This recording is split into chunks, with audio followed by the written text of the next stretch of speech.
Então, meus queridos amigos, tosse e febre são muito difíceis de lidar em casa.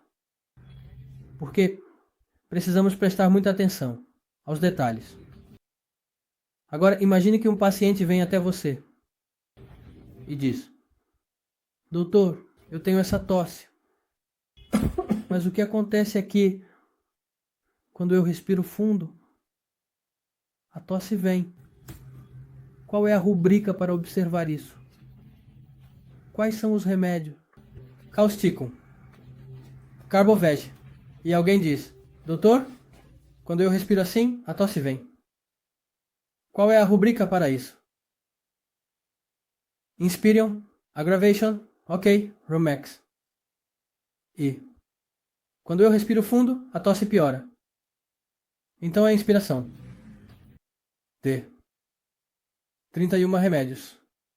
Sanguinária. Rumex. Bromium. Então você vê um paciente assim. E ele diz: Oi, doutor, eu estou segurando a garganta e tossindo assim, segurando a garganta. Como você vai ver isso no repertório? Diga-me as rúbricas. Você pode me direcionar diretamente. Obrigado.